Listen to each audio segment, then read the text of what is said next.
Gate खुला है, अंदर आ जाओ।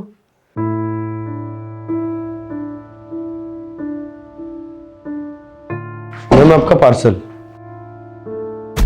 ये मैडम शायद शहर पीने जा रही है मुझे लग रहा है, और ये ब्लिंकिट में भी है चूहा मारने की, या शायद इसमें कॉकरोच मारने की दवा है।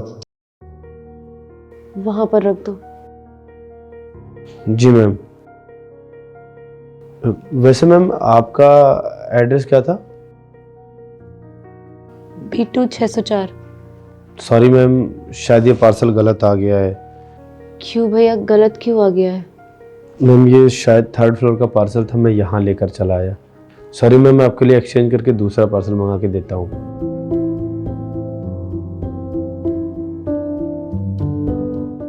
वैसे मैम, क्या मैं आपसे एक सवाल कर सकता हूँ? जी पूछिए। मैम आप काफ़ी परेशान दिख रही हैं, और वो क्या है ना कि आप काफ़ी रो भी रही हैं। अब मुझे दिख रहा है कि आप ये कुछ जहर टाइप का है जो आप पीना चाह रही थी मैम। मैम देखिए, आप गुस्सा मत करिएगा। मुझे पता है कि मैं कोई आपका बहुत ख़ास तो हूँ नहीं, पर मैम एज अ ह्यूमैनिटी मैं आपसे सवाल कर रहा हूँ। अब इंसानियत के नाते तो पूछ ही सकता था मैम, बस इसलिए पूछा। बाकी आपकी मर्ज़ी, अगर आप बताना चाहें तो ठीक है, वरना कोई बात नहीं। अब ज़्यादा सोचिए मत। देखिए, आप मुझे अपना दोस्त, भाई या कुछ भी समझकर बता सकती हैं, और आप चिंता मत करिए। अगर मेरे लायक कोई मदद होगा तो मैं ज़रूर करूँगा। भैया वो मेरे पति मुझे छोड़कर चले गए हैं। उन्होंने दूसरी शादी कर ली है, और उन्होंने मुझसे ये भी बोल दिया था कि कुछ दिन बाद ये घर भी खाली कर देना। समझ में नहीं आ रहा है कि मैं कहाँ जाऊंगी।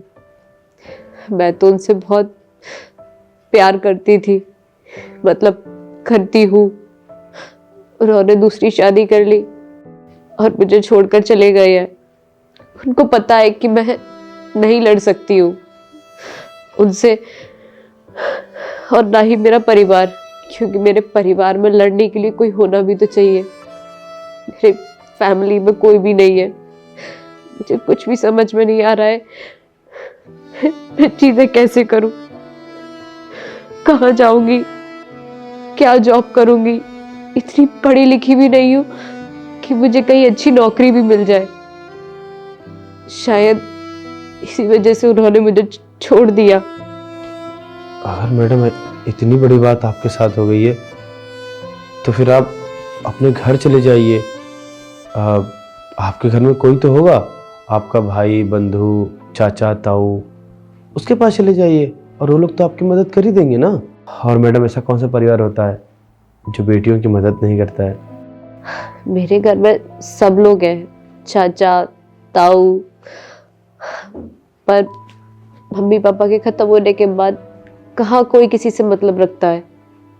और मैंने अपने पति से लव मैरिज की थी, इसलिए मुझे कोई भी नहीं पसंद करता। किस मुंह से मैं उन लोगों के पास भी जाऊं? मुझे पता है मैं उनके पास जाऊंगी तो वो लोग भी मुझे धक्के मार के निकाल देंगे। इसीलिए मेरे पास मरने के अलावा कोई दूसरा रास्ता नहीं बचा। और मैं जीऊं भी किसके लिए? कोई होना तो चाहिए कि जिसके सहारे मैं जी सकूं। ना परिवार, और जिसके लिए परिवार छोड़ा, जो थे भी, वो भी मुझे छोड़ के चला गया। भैया अब आप जा सकते हैं यहाँ से। मेरी बात सुनने का बहुत बहुत शुक्रिया आपका।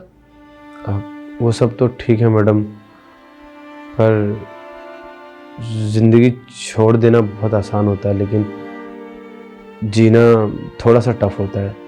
लेकिन अगर आप चाहेंगी तो सब कुछ ठीक हो जाएगा।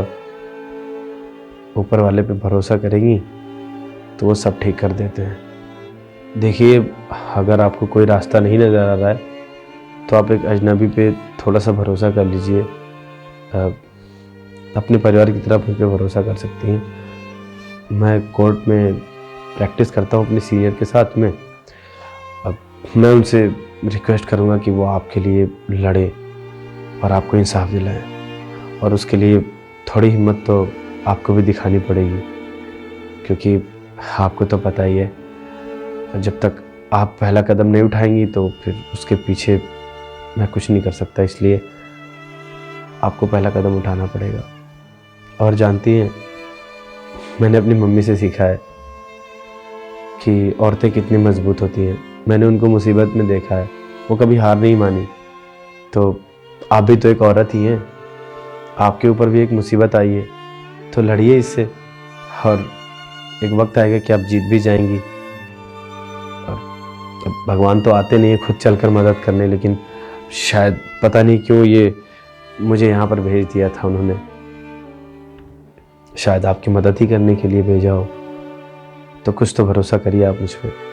मम्मी, जो पार्सल है वो आप ही का था, क्योंकि मैंने इसमें देख लिया था जो इसमें सामान है वो हार्मफुल है आपके लिए। मुझे लगा कि ये झूठ बोलना सही रहेगा, क्योंकि शायद इससे किसी की जान बच सकती है। ठीक है भैया। ठीक है मैडम, आप चलिए मेरे साथ। मैं कल ही कोर्ट पहुंचकर और आपकी मदद करना शुरू करता हूँ।